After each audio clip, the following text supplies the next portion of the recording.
सीधे लेके चलते हैं आपको राष्ट्रपति भवन, जहां पर राष्ट्रपति फ्रांस के ओलांद का स्वागत हो रहा है। गार्ड ऑफ ऑनर इस वक्त दिया जा रहा है इनको।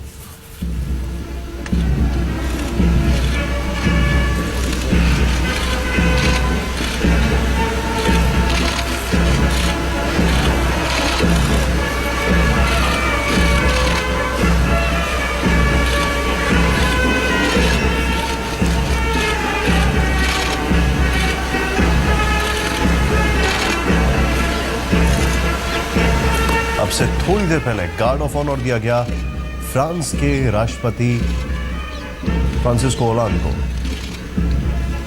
3 दिन कल का दौरा इनका चंडीगढ़ से शुरू हुआ, उसके बाद आज ये औपचारिक शुरुआत। थोड़ी देर बाद इसके बाद द्विपक्षीय बातचीत होगी। कल 26 जनवरी की परेड में शरीक होंगे, खास अतिथि के तौर पर आए हैं। और इतना ही नहीं, अगर बात की जाए फ्रांस की, तो फ्रांस की तरफ से भारत में आने वाले ये पहले राष्ट्राध्यक्ष नहीं है। अगर बात की जाए इस देश में राष्ट्राध्यक्षों के आने के सिलसिले की, तो फ्रांस से शायद सबसे ज्यादा राष्ट्राध्यक्ष आए हैं इस लिहाज से देखा जाए तो, क्योंकि यहां पर 3 दिवसीय इनका ये दौरा है चंडीगढ़ से, जिसकी शुरुआत होती है। और अभी इस वक्त आपको जो चीज बताना चाहेंगे वो ये है कि मंजीत नेगी हमारे साथ है। मंजीत, आज का प्रोग्राम जो क्या है, आइटिनरी क्या है? लेकिन उससे पहले एक चीज मैं अपने दर्शकों को बता दूंगा कि 1976, 1980, 1998 और 2008 में भी फ्रांस के जो राष्ट्राध्यक्ष हैं वो आ चुके हैं, अगर गणतंत्र दिवस की परेड की बात की जाए तो। यानी 4 बार आ चुके हैं या 5वीं बार है? मंजीत बताएं।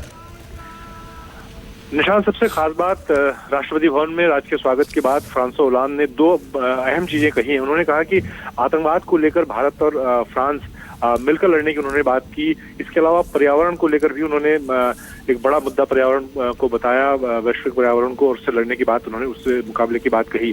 सबसे अहम बात ISIS के खतरे पर जब उनसे एक सवाल पूछा गया, एक ताजा वीडियो जो ISIS का आया है, उस पर उन्होंने कहा कि फ्रांस ऐसे किसी भी खतरे से, ISIS का जो हमला फ्रांस ने झेला है हाल में, उसके बाद ऐसे किसी भी खतरे से निपटने के लिए तैयार है और उनका कमिटमेंट है। और उन्होंने साथ ही कहा कि वो ऐसे किसी भी खतरे से डरने वाले नहीं है, खासतौर से फ्रांस। और अब मैं रोकूंगा आपको Manjeet.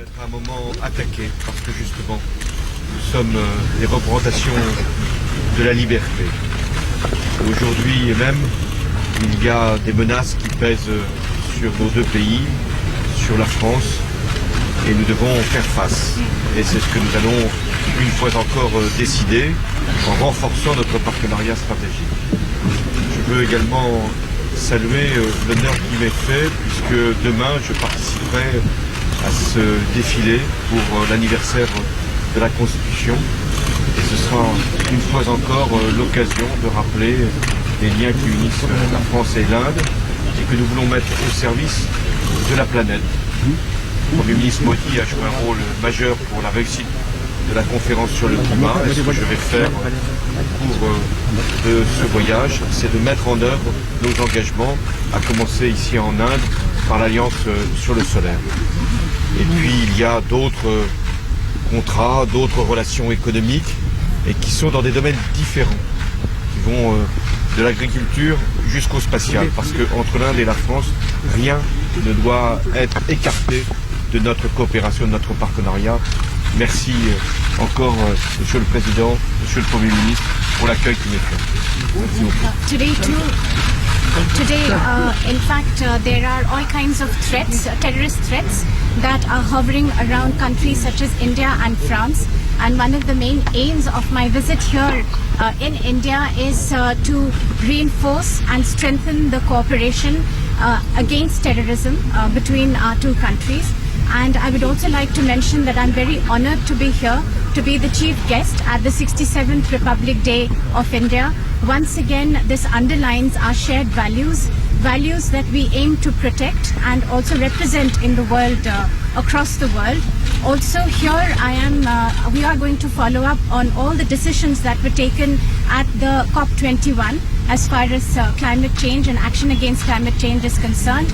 But in addition to that, we will be further strengthening our economic relations in all areas. It could go from agriculture to space, because there are all these areas which are of interest, and there is immense cooperation between our two countries. Once again, I'd like to thank Prime Minister Modi and President Mukherjee. Prime Minister Modi played a very important role in the success of COP21. Thank you very much. Vous parliez de la lutte contre le terrorisme. Daesh aurait publié une vidéo sur les attentats du 13 novembre. Pouvez-vous nous en dire un peu plus? Rien ne nous effraiera. Aucune menace ne fera douter la France de ce qu'elle a à faire pour le combat contre le terrorisme. Et si j'ai pris des mesures pour prolonger l'état d'urgence, c'est bien parce que je sais que cette menace est là, mais que nous ne céderons en rien, ni sur les moyens de défendre notre pays, ni sur les libertés. Et ces images ne font que disqualifier les auteurs de ces crimes. Merci. The question was on a video that ISIS had taken about 13 November attacks. The answer was that France will not be deterred by any kind of threats of terrorism. We will take all measures that are required to protect democracy, and therefore the decision that was taken to extend the period of emergency in France so that we can take all the necessary measures. We will always protect the values for which France stands. Monsieur le Président, vous pensez venir ici? Oh, merci mec. Merci à toi.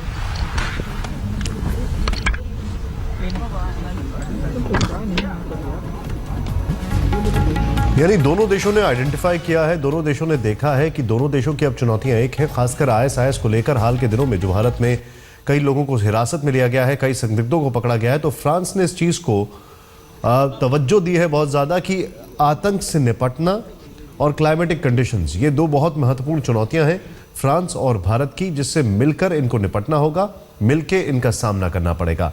France के राष्ट्रपति का जो औपचारिक स्वागत है वो आज हुआ है राष्ट्रपति भवन में, गार्ड ऑफ ऑनर उन्हें दिया गया, और उसके बाद बातचीत करते हुए उन्होंने इन चीजों का जिक्र किया है।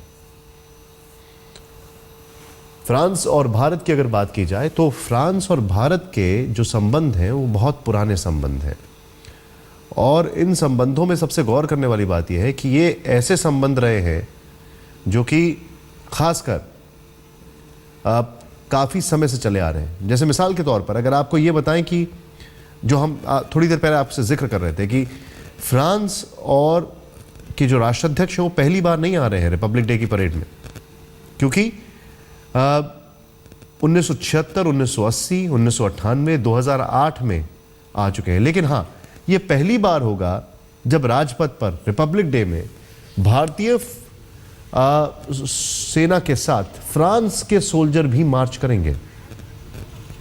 ये पहली बार किसी भी विदेश की फौज का, ये पहली बार उसको ऐसा मौका मिल रहा है।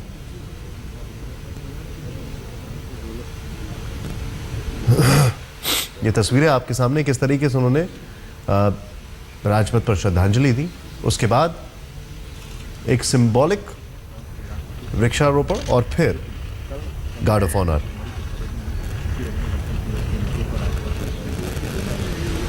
कल चंडीगढ़ में थे, जहां पर चंडीगढ़ की बात अगर की जाए तो वहां पे भी स्विस फ्रेंच आर्किटेक्ट चार्ल्स ने उसको डिजाइन किया था, ले कोर्ब्यूजियर जिनको कहा जाता है, 1950 और 1960 के दशक के बीच में। सूत्रों के मुताबिक राफेल डील अब तक पूरी तरह से तैयार नहीं है। देर रात तक भारत और फ्रांस में इसे लेकर बातचीत होती रही। सूत्रों का कहना है कि अड़चन पैसे को लेकर आ रही है। आज हैदराबाद हाउस में प्रधानमंत्री मोदी और राष्ट्रपति होलांद राफेल पर प्रोटोकॉल एग्रीमेंट करेंगे, जिसमें यह जाहिर होगा कि दोनों पक्ष राफेल डील पर आगे बढ़ रहे हैं। अपने दर्शकों को यह भी बताना जरूरी हो जाता है कि आखिर राफेल को लेकर इतना जो चीजें सामने आ रही हैं, तो ये राफेल है क्या। दरअसल राफेल का अगर जिक्र किया जाए तो राफेल एक विमान है, फाइटर पायलट्स हैं, जो कि बहुत अच्छी क्षमता वाले एयरक्राफ्ट्स हैं।